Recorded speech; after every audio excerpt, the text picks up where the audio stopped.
শুভ সকাল বন্ধুরা, আজ রথযাত্রা। তো শুভ রথযাত্রার অনেক অনেক শুভেচ্ছা, প্রীতি, ভালোবাসা জানাই। আর দেখো, ভোর রাত থেকেই মুষলধারে বৃষ্টি হয়েছে। এখন বৃষ্টি নেই, কিন্তু অন্ধকার আকাশটা। আর এদিকে দেখো, আমি রথের মেলাতে দোকান দেব বলে ব্যাগপত্র গুছিয়ে রেখেছি আর কি, মালপত্র। তো আকাশের অবস্থা দেখে, বৃষ্টির ভাব দেখে আমার মনটা ভীষণই খারাপ, বিষণ্ণ হয়ে আছে। তো জানি না কত দূর কী হবে, মেলাতে বসতে পারবো কি না। মুষলধারে যদি বৃষ্টি হয়, আর আমার ট্রেনের ছাবরও দেয়নি, তো কিভাবে যে বসবো জানি না। তো যাই হোক, মালপত্র যেহেতু এনেছি, জগন্নাথের নাম নিয়ে যাই, দেখা যাক কি হবে। তো চলো ঝটপট রান্নাটা সেরে নেই, সকাল সকাল আবার চলে যাব দোকান নিয়ে। এই তো দেখো, এদিকে আমার আলু ভাজা করে নিয়েছি। আজ সিম্পলি রান্নাবান্না, গতদিন তো চিকেন রান্না করে রেখেছি, আজ আলু ভাজা করলাম। আর এই যে কারকল ভাজিটা বসিয়ে দিলাম।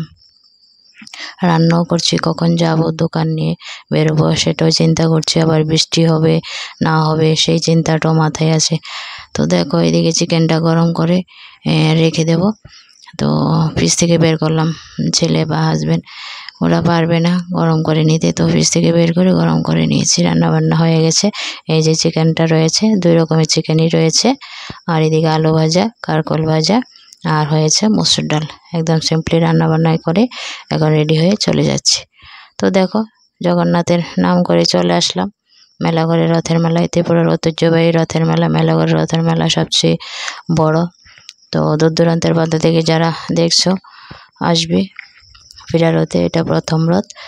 তো দোকান নিয়ে তো এসেছি, বৃষ্টি বাদল নেই, ভালোই আছে দিনটা। অনেক চিন্তা করেছিলাম। তো দেখো, বেলা কটা বাজবো, 11:30 মতন বেজে গেছে, কিন্তু লোকজন তেমন নেই। আমার দোকান সাজানো হয়ে গেছে, মালপত্র একদম গুছিয়ে সাজিয়ে নিয়েছি। তারপর দেখো, লোকজন একদম নেই। জানি না কত দূর কী হবে। কত সুন্দর সুন্দর মোড়া সাজিয়ে নিয়ে বসে আছে, সবাই আসা। আর এদিকে মন্দিরটা, কিন্তু বন্ধুরা আমি দোকান ফেলে দিয়ে ভিডিও করিনি, দোকানে বসে ভিডিওটা করেছি, তাই ভালো করে সব কিছু ক্যাপচার করতে পারিনি। তো রথ টান পড়বে, সব লোকজন এসে পড়েছে, ভিড় করেছে, আর আমার দোকানের সামনে এসেছে।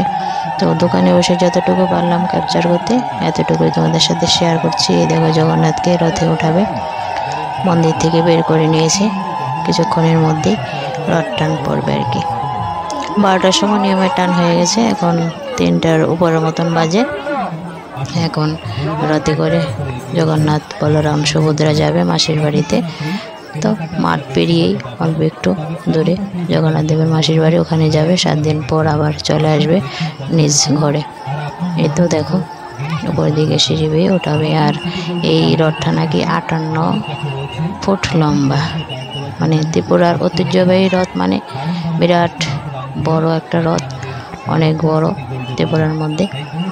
মেলাঘরের রথের মেলা, যেটা আমাদের বাড়ির পাশেই হয়। এই দেখো, পরের দিকে উঠবে এখন জগন্নাথকে নিয়ে, দেখতে থাকো। চারিদিকে লোকজন রথ টান দেবে, রথ টান দেখবে। এই দেখো, পরে উঠছে কিন্তু জগন্নাথকে নিয়ে। এই দেখতে পাচ্ছ, সিঁড়ি বেয়ে বেয়ে উঠছে বন্ধুরা। তো যে যেখান থেকে ভিডিওটা দেখছো, জগন্নাথের যে রথের মেলা, মেলাঘরে যদি না এসে থাকো আসবে। সবচেয়ে বড় রথের মেলা মেলাঘরের রথের মেলা, ত্রিপুরার ঐতিহ্যবাহী রথের মেলা। বাংলাদেশ থেকে অনেক ভক্তরা এসেছে, মাইকিংয়ে শুনতে পেলাম এই রথের মেলা দেখার জন্য। তো বন্ধুরা, জানি না তোমরা দর্শন করতে পারলে কিনা জগন্নাথ দেবকে। দোকান থেকে বসে যতটুকুই পারলাম এতটুকুই তোমাদের সাথে শেয়ার করছি। দেখো, এই যে একটুখানি দেখতে পাবে কিনা জানি না। এই দেখো, জগন্নাথকে নিয়ে ওপর উঠছে কিন্তু সিঁড়ি বেয়ে। জয় জগন্নাথ, জয় জগন্নাথ। তো চলো দেখ।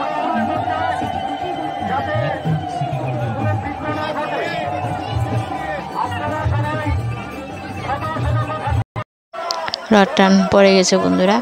প্রথম টানটা তোমাদের সাথে শেয়ার করতে পারলাম না। তো দেখো, রথ কিন্তু চলে যাচ্ছে জগন্নাথ দেবের মাসির বাড়ির উদ্দেশ্যে। আর দোকান থেকে বের হয়ে যে লোকজন মানে ঠেলে ভিডিও করবো, সেটা হলো না। দোকানের এই যে ভাগ দিয়ে দেখো একটুখানি তুলেছি, চলে যাচ্ছে রথটা, টান পড়ে গেছে। তো যাই হোক, যতটুকুই বললাম শেয়ার করলাম। ভিডিওটা কেমন লাগলো জানিও কমেন্টে। তো সন্ধ্যাবেলাতে দেখো এখন 6টা কি 6:30 বাজে, কিন্তু লোকজন তেমন নেই, একদম ফাঁকা মাঠ। যে রথের মেলাতে লোকারণ্য থাকতো, মানে ভিতরে মেলার ভিতরে প্রবেশ করতে পারা যেত না বন্ধুরা, আর এবছর একদম নেই লোকজন। আর দেখো রাত 10টা বাজে, কিছু কাগজ পড়ে আছে, মানে ফুচকা খাওয়ার জিনিস খেয়ে এবার চলে গেছে। বেচা কিনা একদম মন্দা। রথের মেলাতে যে আশা করে এসেছিলাম সব মালপত্র যেমন নিয়েছে তেমনই রয়েছে। রাত 10টা বাজে, লোকজন নেই, ফাঁকা। আর এমন সময় মানে লোকারণ্য থাকতো আর কি। রাত 11টা বাজে, 10টার মধ্যে মাল গুছিয়ে নিয়েছে, কিন্তু গাড়ি আসতে পারছে না, মানে সবাই লোকজন বেরোচ্ছে গাড়ি নিয়ে, তো আসতে পারলো না আর কি। তো এখন প্রায় 12টা বাজে, চলে এসেছে বাড়িতে। চলো টাটা, বাই বাই।